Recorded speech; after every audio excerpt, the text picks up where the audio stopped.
Buenos días. Muchas gracias al doctor Mainero por invitarme y también estoy muy agradecida con la Sociedad Mexicana de Oncología por haberme permitido estar enfrente de ustedes. El tema entonces es radioterapia en cáncer de mama en etapas tempranas, cuál es la visión actual y qué podemos esperar. Los temas que vamos a ver es 1 a 3 ganglios, que es lo que ahorita es muy de moda. ¿Cuáles pacientes nos van a beneficiarse de radioterapia? ¿Qué hablamos acerca de la radioterapia transoperatoria y los márgenes después de un diagnóstico de carcinoma in situ? ¿Qué vamos a hacer con la axila? ¿Quién la operan? ¿Le damos más radioterapia? Y bueno, los principales artículos y grupos que nos han guiado acerca de qué vamos a hacer son el ACOSOC Z11, que todos ustedes conocen, pero no hubo una diferencia entre tratar o no la axila con radioterapia. El grupo internacional, que también hubo una pequeña diferencia, pero no fue estadísticamente significativa, y el estudio AMAROS, que tampoco hubo una diferencia entre tratar la axila con radioterapia o con cirugía. El estudio canadiense también vio a las pacientes que tenían alto riesgo con 1 a 3 ganglios, que fueron tratadas con cirugía conservadora, se les hizo la disección axilar y se dio o no radioterapia. Y se vio muy fuertemente la diferencia para la recurrencia local y para las metástasis a distancia. Este fue uno de los estudios que empezó a mostrar que también acerca de la sobrevivencia la radioterapia actuaba.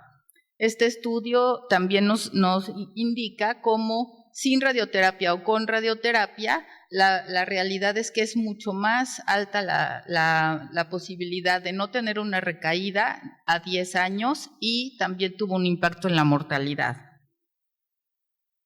Pero ¿qué pasa entonces? ¿Qué vamos a hacer? ¿Les vamos a dar más radioterapia? ¿Los vamos a operar más? Y en este año en la revista JAMA Oncology tenemos estos 2 artículos en los cuales los europeos, el doctor Portmans, que fue el presidente de la Asociación Europea de Radioterapia, está a favor de sí darle radioterapia a la axila. Entonces nos dice que estos estudios que ya antes de los cuales hablamos indican que la radioterapia elimina el cáncer residual microscópico no detectable en los ganglios y que ahora en radioterapia cada vez tenemos mejores técnicas que nos impiden tener esos efectos colaterales que antes se presentaban. En el mismo número de la revista, Jay Harris, que es un radiooncólogo especialista en mama en Harvard, él describe que en realidad hay un efecto marginal y un aumento en la toxicidad todavía en radioterapia para la piel, para el pulmón y para el linfedema. Así que en una misma revista, los 2 grandes del mundo de radioterapia no se ponen de acuerdo. También entra entonces qué va a pasar con la cadena mamaria interna, porque durante mucho tiempo no se radiaba porque teníamos atrás el corazón. Entonces, otros estudios nuevamente, de los cuales,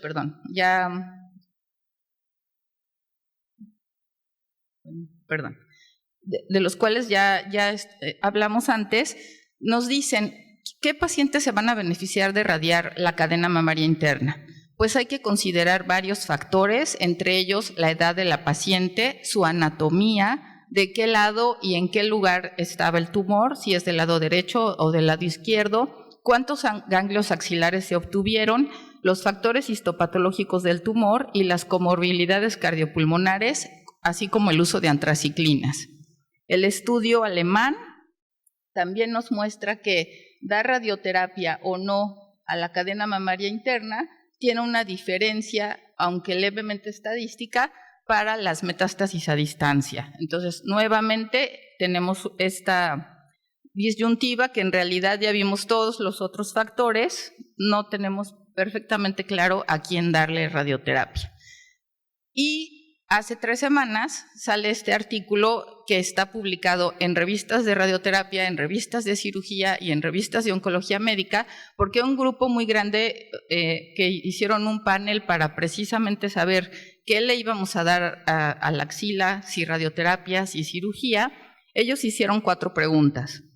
¿Se debe dar radioterapia postmastectomía en tumores T1, T2 con 1 a 3 ganglios positivos que ya tuvieron una disección axilar? ¿Se debe dar radioterapia en T1, T2 con ganglio centinela positivo sin disección axilar? ¿Se debe dar radioterapia en etapas clínicas 1 y 2 que hayan tenido quimioterapia neoadyuvante? Se incluye la mamaria interna y el axilo supraclavicular con T1, T2 en 1 a 3 ganglios, o sea, eran las respuestas que nosotros verdaderamente queríamos resolver. Y lo que sí sabemos es a quién no le vamos a dar radioterapia. Estos pacientes son las que tienen entre 40 y 45 años, menores, mayores de 40 a 45 años, que tienen una expectativa de vida corta y que tienen comorbilidades. En cuanto a los hallazgos patológicos, de qué tamaño es el tumor, que no tuvo una invasión linfovascular, solo hubo un ganglio, un número pequeño de metástasis, una respuesta adecuada a la quimioterapia neoadyuvante, que hayan habido márgenes negativos, no extensión extracapsular, con una disección adecuada, con una tasa de ganglios positivos sobre ganglios disecados menor a 20%, y que el tumor sea de bajo grado con una sensibilidad elevada a las hormonas. Teniendo todas estas características, podemos saber que esa paciente no va a ser candidata a radioterapia, pero eso no nos quitó tampoco ningún efecto. Así que hasta ahora, lo único que sabemos es una paciente joven con ganglios positivos y ruptura capsular, son las pacientes que decididamente les vamos a dar radioterapia. Tenemos que seguir las normas, como ya dijimos antes, de ACOSOC, del grupo internacional, de los grupos alemanes, pero no tenemos todavía perfectamente claro, después de 1 a 3 ganglios, si va a ser mejor una disección axilar o si va a ser mejor radioterapia por los efectos que ya vimos antes, tóxicos que podría tener. Nuestro siguiente tema es: ¿habrá alguna paciente que no se beneficie de radioterapia después de una cirugía conservadora? Y bueno, tenemos el estudio PRIME 2, que fue publicado el año pasado, donde Ian Kunkler pone, en resumen, una opción razonable es solamente tratamiento endocrino para pacientes mayores de 65 años. Sin embargo, esas pacientes tienen que ser también evaluadas para tener las características del tumor, la comorbilidad y si el paciente verdaderamente no quiere recibir radioterapia. Las guías de NCCN de este año también están publicadas y dicen que una paciente mayor a 70 años con ganglios negativos clínicos, receptores estrogénicos positivos y un tumor T1 es una categoría 1 la posibilidad de dejarla sin radioterapia. Hay 2 estudios que se están corriendo en Estados Unidos. En Michigan, uno acerca de las pacientes que se van a beneficiar solamente de tratamiento hormonal y otro estudio en el cual están viendo los perfiles genéticos para saber si algunas pacientes pueden omitirse el tratamiento. En Canadá hay otro estudio en el cual dicen que las pacientes luminal-A de bajo riesgo pueden evitarse la radioterapia y hasta hicieron un estudio costo-beneficio. Sin embargo, todavía para el mundo en general no es una de las posibilidades. Los factores que están asociados a un riesgo bajo de recurrencia para pacientes mayores de 60 años son que tengan un margen negativo, más de 60 años o expectativa de vida corta, un tamaño menor a 3 centímetros, receptores estrogénicos positivos y las 2 últimas son muy importantes, que estén dispuestas a aceptar una recurrencia local a 10 años del 10% y que además acepten tomar el tratamiento endocrino, que eso es algo muy importante. Acerca del carcinoma in situ, también se han discutido si alguna paciente puede no beneficiarse de radioterapia y se sabe que hay algunas que podrían, si el cáncer in situ es verdaderamente con un riesgo bajo. Y en este año también se publicó este estudio como una editorial en el cual sabemos que no vamos a sobretratar a estas pacientes cuando tienen una edad avanzada, un tumor pequeño de bajo grado y márgenes negativos. A las que sí les vamos a dar son a las pacientes que se encuentran del otro lado de la curva.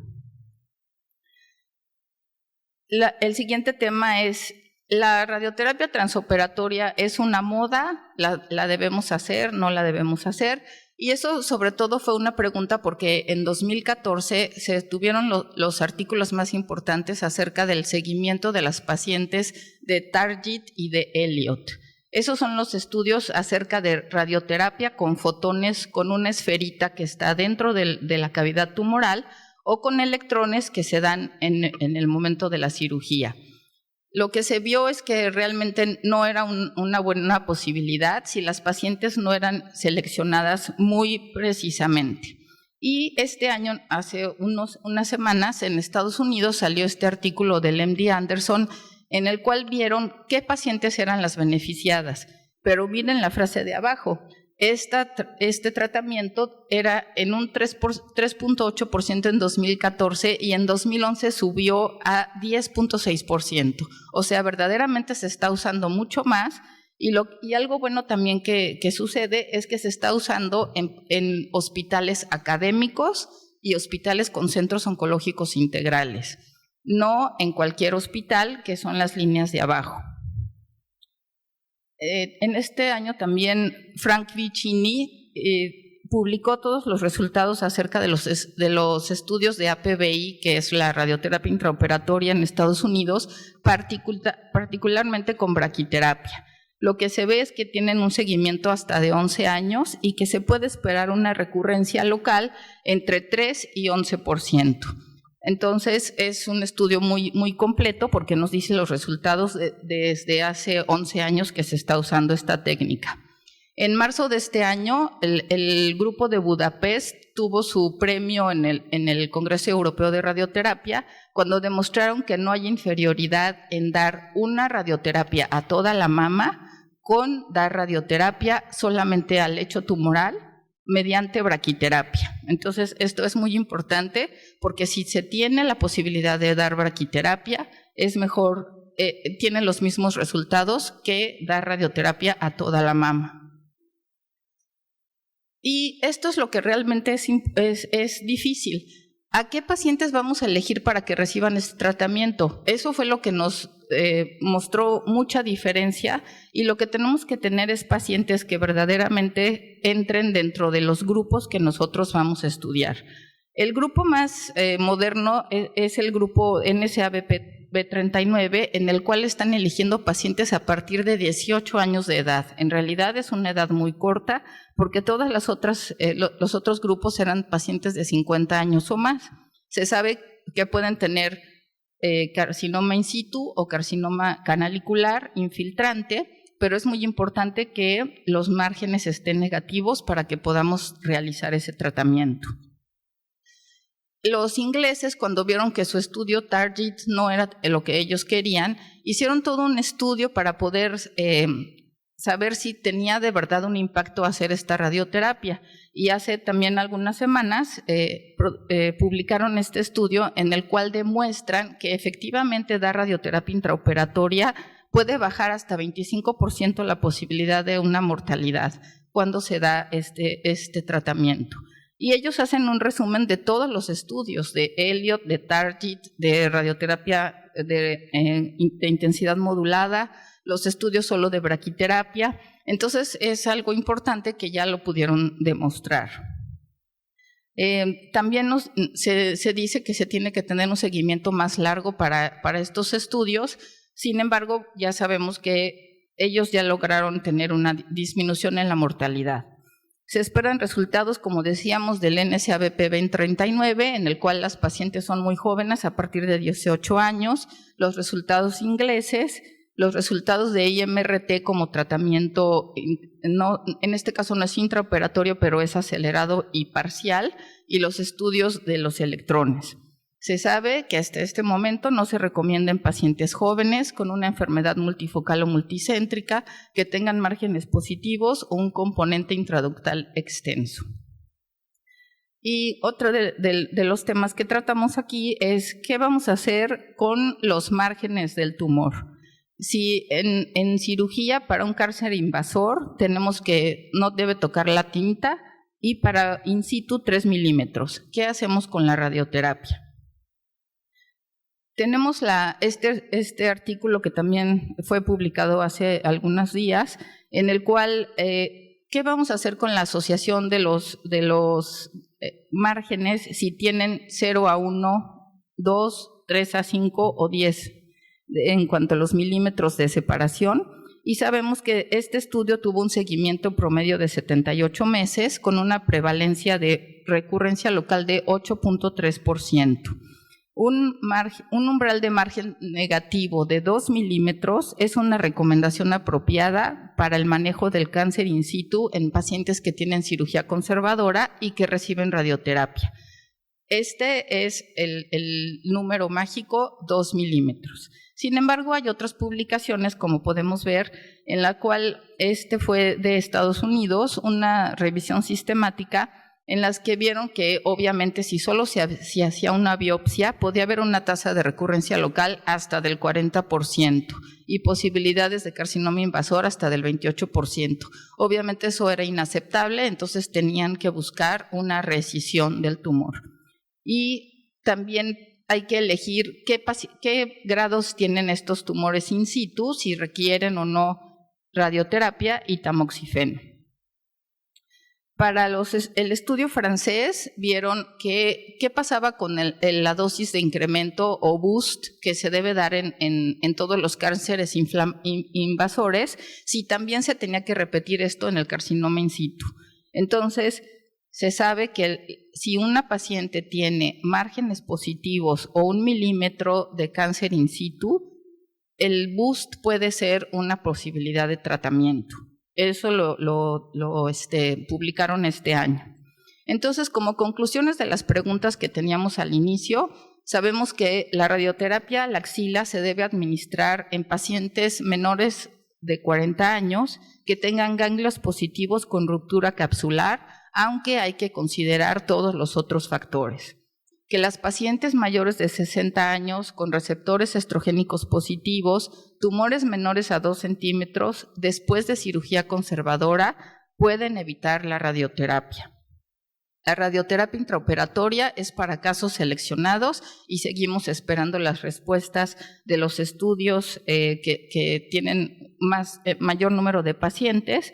Y algunos estudios demuestran que después de cirugía conservadora, recibir radioterapia con márgenes positivos o 2 milímetros influye sobre la recurrencia local. Muchas gracias.